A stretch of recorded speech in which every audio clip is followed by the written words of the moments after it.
देखिए, बिहार चुनाव के बारे में मैंने पहले भी बोला था कि जैसे जैसे चुनाव नज़दीक आएगा वैसे वैसे जो जहां पर था वहीं पर चला जाएगा।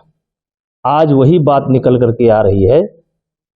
जो नीतीश कुमार के मतदाता थे, जो भारतीय जनता पार्टी के मतदाता थे, वो पूर्णतया गठबंधन के साथ है, और जो उनके शेष थे वो उनके साथ हैं। और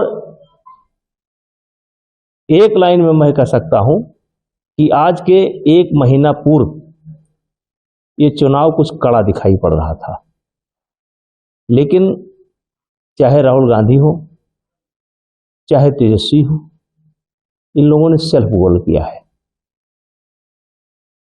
और इस समय चुनाव एक तरफा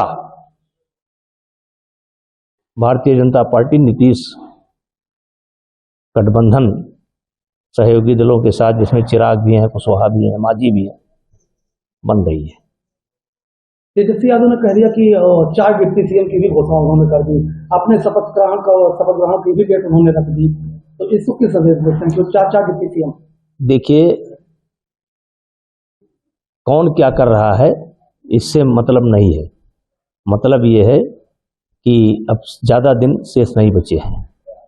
मेरा अपना मत है कि बहुत अंतर के साथ गठबंधन की सरकार, भाजपा गठबंधन की सरकार बनने जा रही है। नेता जी, एसआईआर को लेकर 12 राज्यों में, जिस तरीके से बिहार में एसआईआर हुआ, इसके बाद फिर 12 राज्यों में फिर शुरुआत कर दी गई, और उसको लेकर कल ममता बनर्जी रोड पर संविधान की किताब लेकर के वो सड़कों पर पैदल मार्च कर रही थी।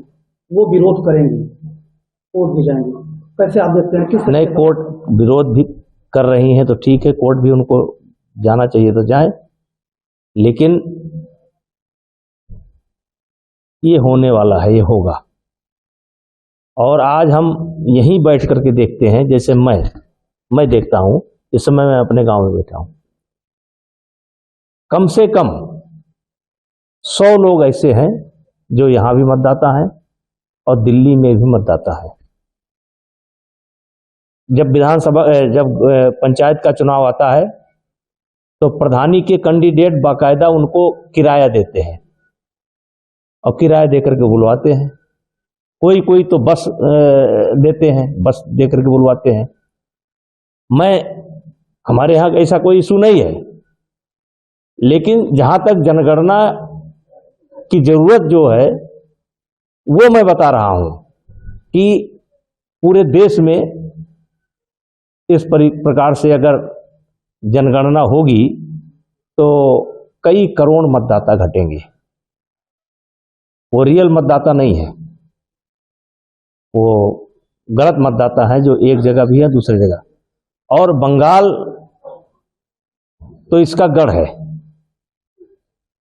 और बंगाल में जितनी गड़बड़ी होती है उतनी शायद ही किसी देश के किसी प्रांत में होती हो। तो ममता जी करेंगी, लेकिन जनगणना होनी चाहिए। अमित शाह ने कहा कि जिस तरीके से बंगाल के रास्ते से जो घुसपैठी हैं, बांग्लादेशी हैं, वो इधर आ रहे हैं, तो उनका कहना है कि गृह मंत्री आप तो कैसे घुसपैठी आ रहे हैं? ये आज से नहीं आदि से है, ये आज से नहीं आदि से है। और पहले खुला बॉर्डर हुआ करता था। भारतीय जनता पार्टी जब से आई है तब से बॉर्डर पर फिनिशिंग का काम शुरू हुआ है, तब से दिक्कत भी शुरू हुई है, लेकिन उनके एक दूसरे से लिंक है, आवाजाही है। और ये अगर देखा जाए तो बंगाल में बहुत मतदाता ऐसे हैं जिनका ताल्लुक बांग्लादेश से है।